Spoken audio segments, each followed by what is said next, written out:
Olá, boa tarde. Boa tarde. O Jornal da Cultura, primeira edição dessa terça-feira, começa agora.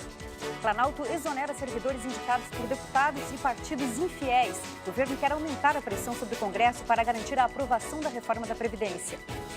No Brasil, os estudantes podem faltar a 1/4 das aulas. Índice é considerado alto se comparado à média mundial e tem reflexo sobre a qualidade do aprendizado. Saiba quando é um bom negócio antecipar a restituição do imposto de renda. Usar o crédito bancário para pagar dívidas nem sempre é a melhor solução. Receitas caseiras para aproveitar a maquiagem colocam em risco a saúde. Tem gente que inventa até batom de giz de cera. Dermatologistas alertam para os problemas que isso causa para a pele. O Brasil é o 4º colocado no ranking dos acidentes de trabalho. São 2.000 ocorrências por dia, com um custo de 11 bilhões de reais por ano. Na Venezuela, o presidente ignora pedidos de novas eleições e convoca a Assembleia Constituinte com deputados escolhidos por setores ligados ao governo.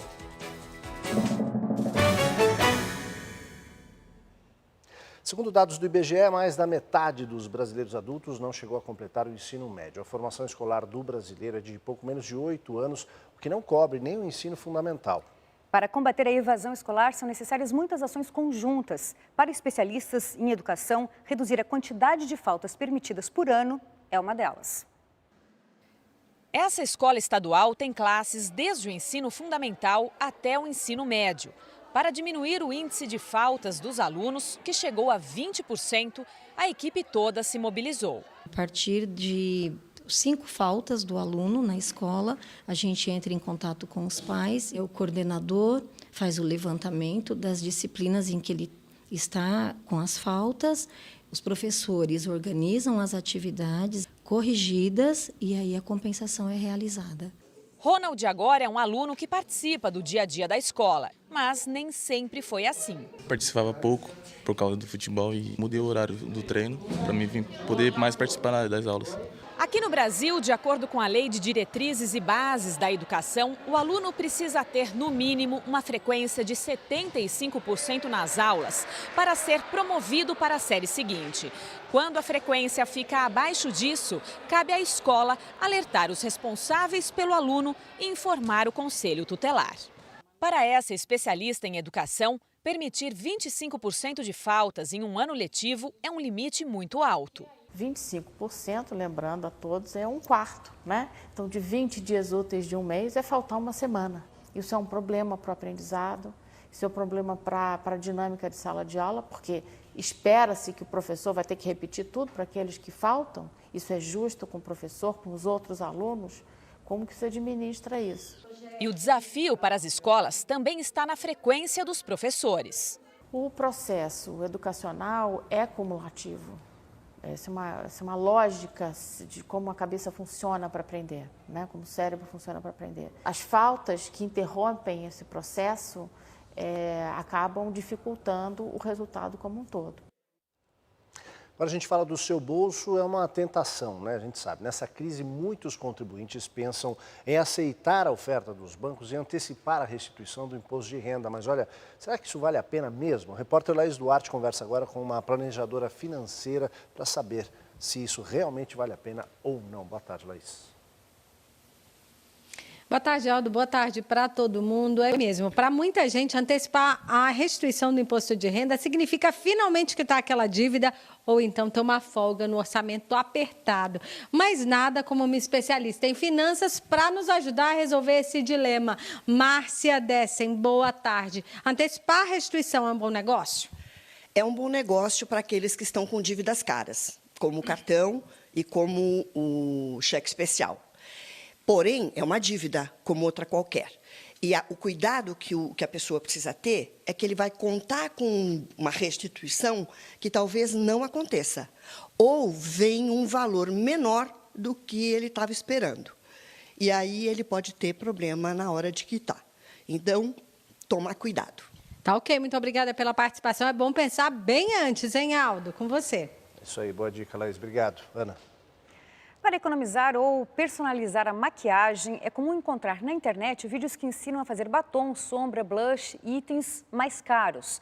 Os dermatologistas alertam para os perigos dessas invenções caseiras. Priscila e Ana Carolina aprenderam a se maquiar com os tutoriais da internet. E com eles aprenderam também outras coisinhas. Eu já misturei as bases para ficar com a cor ideal. Elas eram da mesma marca? Não. Tinham o mesmo prazo de validade? Não, nem olhei. Dicas como essas têm se multiplicado nas redes. Aqui a blogueira ensina a fazer batom com giz de cera e óleo de coco. Nesse outro vídeo é mostrado como reaproveitar um blush quebrado usando álcool.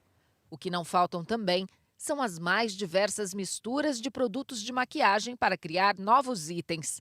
A Priscila também inventou um. Eu estava precisando de um iluminador. Então eu peguei uma sombra e eu raspei ela um pouquinho e coloquei junto com creme de pele e passei aqui assim. Depois de um tempo, ele ficou meio seco, aí eu tirei. Todas essas supostas dicas espertas são contraindicadas pelos fabricantes dos produtos e pelos dermatologistas. Na maioria das embalagens de maquiagens, já há um alerta para evitar a exposição à luz solar.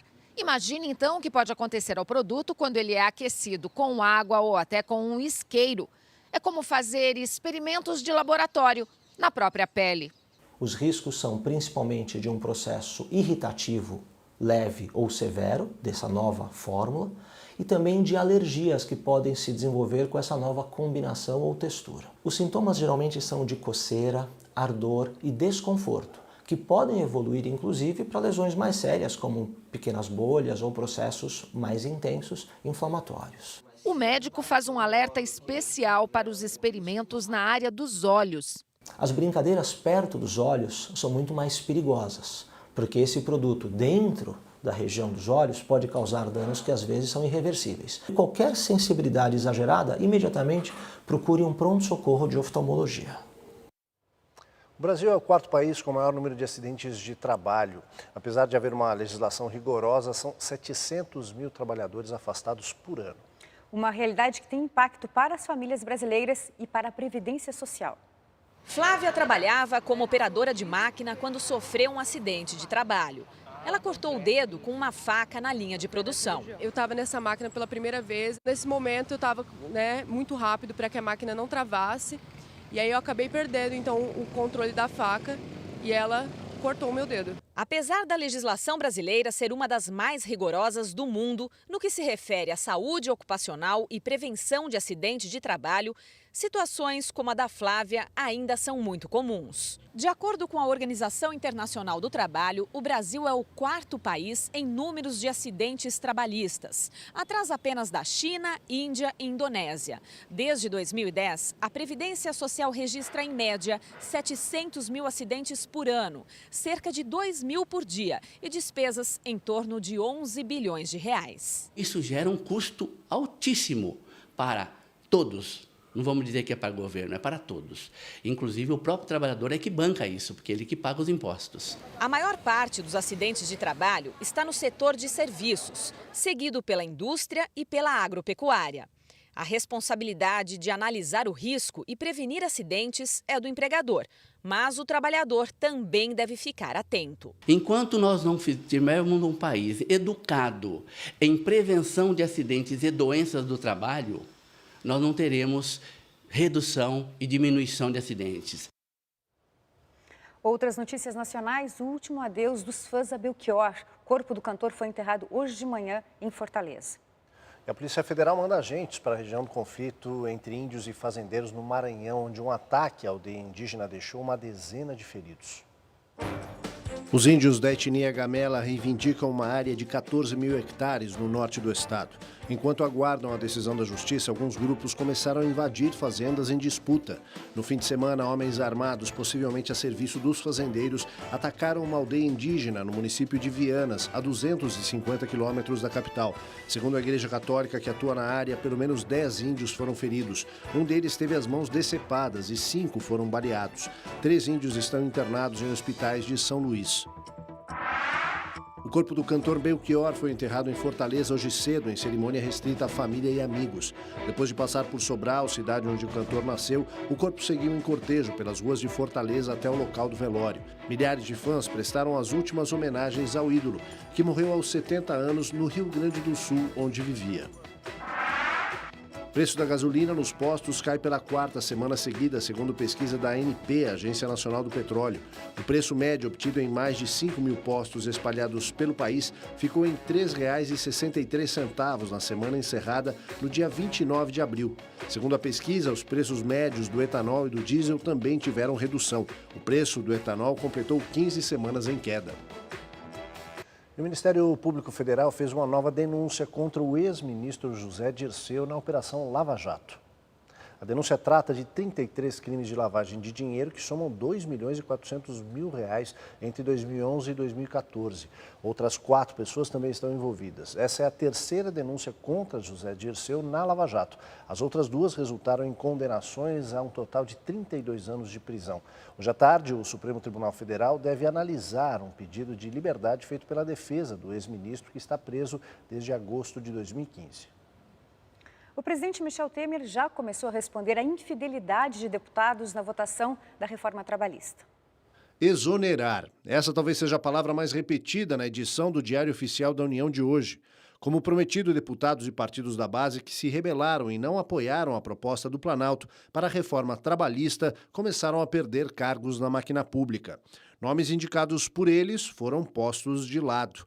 Em reunião no feriado do Trabalhador com 11 ministros e líderes partidários, Temer avisou: a caneta vai funcionar.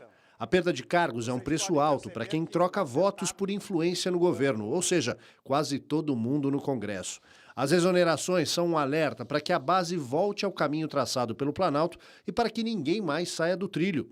O governo está mesmo de olho na votação da reforma da Previdência, marcada para amanhã, na Comissão Especial da Câmara. O Planalto precisa de maioria simples, 19 dos 37 votos. A briga maior será no plenário, onde são necessários 308 votos para a aprovação. Na da reforma trabalhista, os governistas conseguiram 296. O Planalto espera que as exonerações desta terça-feira sejam suficientes para enquadrar todo mundo. 20 anos depois, o ex-prefeito Paulo Maluf, de São Paulo, vai ser julgado por desvio de verbas públicas e lavagem de dinheiro.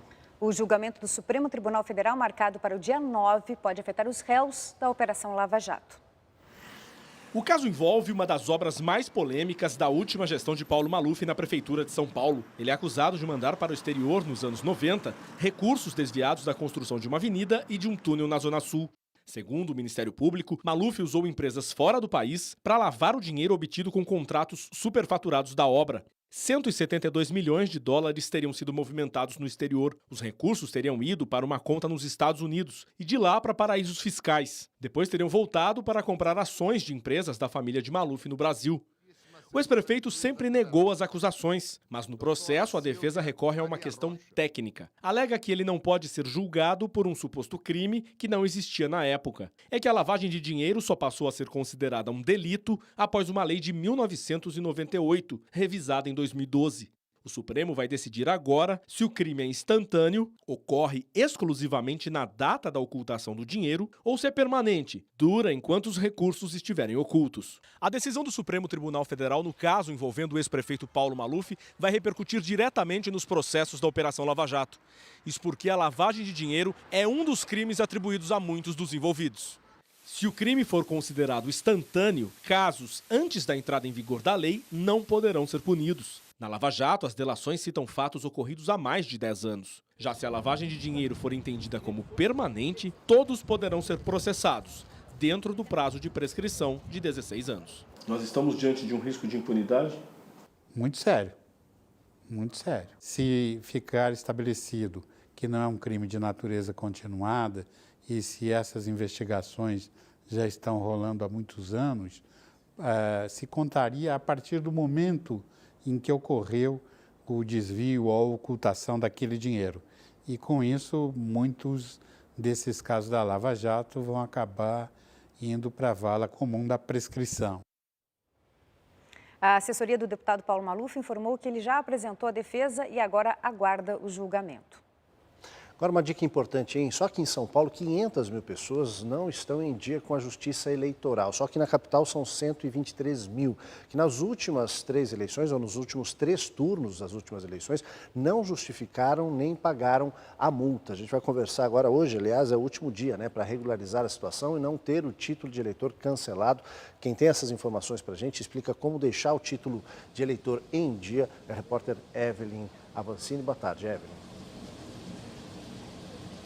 Oi, Aldo, boa tarde para você, boa tarde a todos. Então, lembrando, está irregular, está com título irregular quem deixou de votar ou justificar em 3 eleições consecutivas. E para regularizar é muito fácil, muito simples. Basta ir até um cartório com documento, com foto e retirar uma guia para o pagamento da multa. A multa é de R$ 3,51 para cada turno que a pessoa não votou. Eu converso sobre isso com Eliana Passarelli, que é aqui do TRE de São Paulo. Eliana, boa tarde. O que acontece com quem teve o título cancelado ou quem tiver o título cancelado? Boa tarde. Bem, com o título cancelado, o eleitor não pode, por exemplo, tirar passaporte, obter empréstimos em caixas econômicas federais, estaduais, fazer matrícula em estabelecimentos oficiais de ensino. Então, é muito importante que o eleitor que está nesta situação, 3 turnos consecutivos, se for um turno ou 2 turnos, não há problema, ele pode fazer isso depois, mas 3 turnos consecutivos, ele tem que regularizar a situação até hoje. Ok, muito obrigada pelas informações. E se você tiver dúvida se está nessa situação, é só acessar o site www.tse.jus.br ou então www.tre-sp.jus.br. Aldo, com você. Obrigado, Evelyn, pelas informações. Ana. As redes sociais tornaram a vida de todo mundo mais vista e também mais criticada. Quem recebe comentários negativos na internet tem o hábito de rebater na hora. Mas no trabalho, encarar a crítica pode ser um exercício de aprendizado. Kelly trabalha 7 horas por dia em uma casa de família. Ela ama o que faz, só não gosta de ser criticada pela patroa. Você fica magoada, eu fico magoada quando chega em mim e fala, é isso. Não fico feliz, fico triste. O Anderson era criticado por esquecer suas tarefas, mas transformou a puxada de orelha em aprendizado. Fazendo a formação em coach também, existem as ferramentas que a gente usa, né?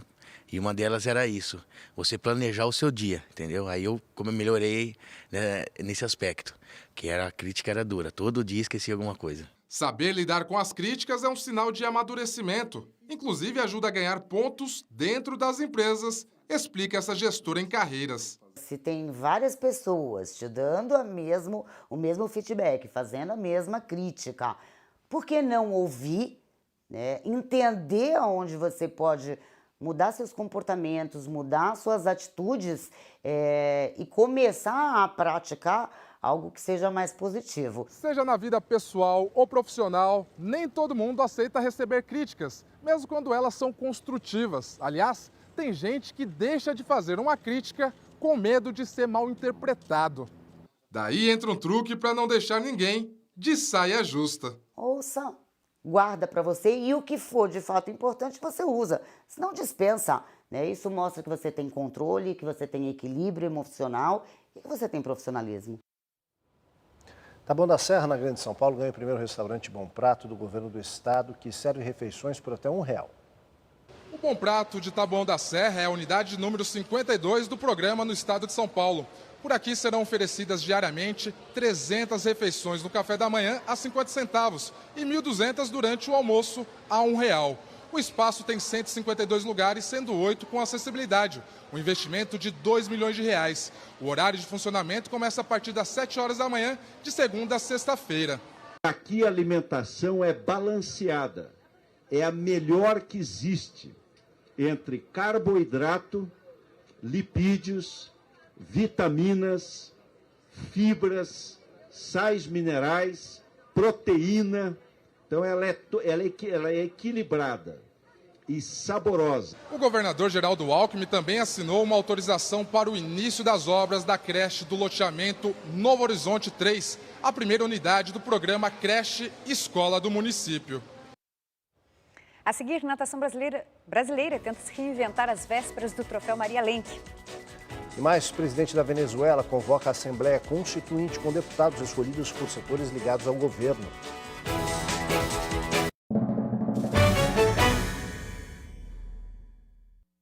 Estamos de volta com as notícias internacionais. A China pede suspensão imediata do escudo antimísseis norte-americano na Coreia do Sul.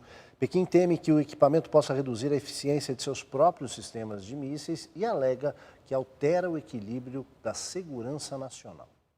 A Organização dos Estados Americanos adverte a Venezuela. Países do bloco vão vigiar para que o governo de Nicolás Maduro não consolide uma ditadura. Nesta terça-feira, o parlamento venezuelano avalia a reação à decisão de Maduro de convocar uma Assembleia Constituinte. Muito pressionado após um mês de protestos da oposição que exige a saída dele do poder, com eleições gerais, Nicolás Maduro anunciou nesta segunda-feira a convocação de uma Assembleia Constituinte, com o objetivo de redigir uma nova Carta Magna.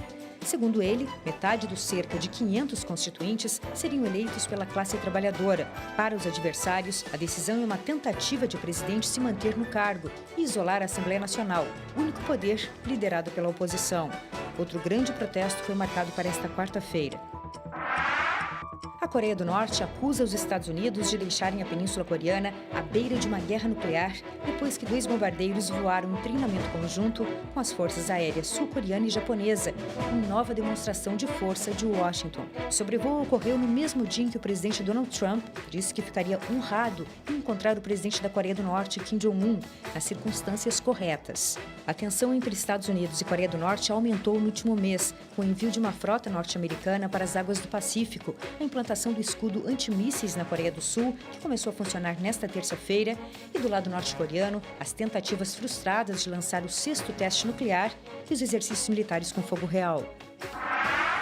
A 5 dias do segundo turno das eleições presidenciais na França, a diferença entre o candidato de centro, Emmanuel Macron, e a adversária de extrema-direita, Marine Le Pen, caiu 2 pontos percentuais, de acordo com 2 pesquisas de opinião. Mas Macron continua como favorito na corrida ao Palácio do Élysée. Le Pen diminuiu a diferença após receber o apoio do candidato nacionalista Nicolas Dupont-Aignan, que obteve o 6º lugar no primeiro turno. Agora, esporte no basquete, a equipe do Pinheiros venceu o Flamengo e segue vivo nas quartas de final da NBB. Num ginásio lotado, o 8º e último classificado na primeira fase derrotou a melhor campanha do campeonato. O placar final ficou em 102-98. Com essa vitória em casa, o Pinheiros empatou na série melhor de 5 em 2-2 e forçou o 5º jogo, que será disputado no ginásio da Tijuca na sexta-feira. Quem vencer esse duelo enfrenta o Bauru na semifinal do Novo Basquete Brasil. Agora a natação. Começa hoje o principal torneio brasileiro, o Maria Lenk. As promessas do país vão cair na água depois do turbilhão que sacudiu a Confederação Brasileira de Desportos Aquáticos. O troféu Maria Lenk vai ser disputado no Parque Olímpico do Rio de Janeiro, onde ocorreram as provas de natação da Olimpíada do ano passado. Ele serve como classificatório para o Mundial de Budapeste, que vai ser disputado em julho, e para revelar novos nomes da natação nacional. O desempenho olímpico foi considerado fraco e essa é uma chance para recomeçar.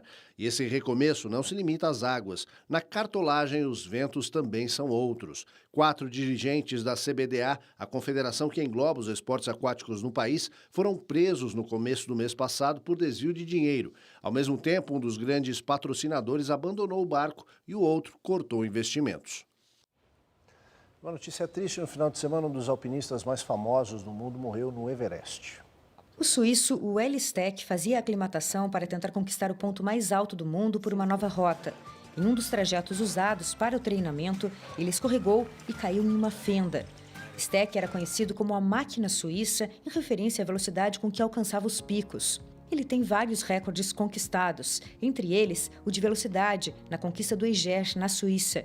Entre as subidas mais complicadas, levou 28 horas para completar o Annapurna, que faz parte das montanhas do Himalaia, pelo lado sul, em 2013. Carpinteiro de profissão, Ueli Steck tinha 40 anos. Morreu fazendo o que gosta. Se todo mundo vai morrer, talvez essa seja uma boa alternativa. O Jornal da Cultura, primeira edição, fica por aqui. Uma ótima tarde para você. Agora você acompanha o JC Debate, que hoje fala sobre os investimentos em ciência e tecnologia no Brasil. Uma ótima tarde para você. Você já sabe, a gente se vê aqui amanhã ao meio-dia. Tchau. Até lá. Tchau.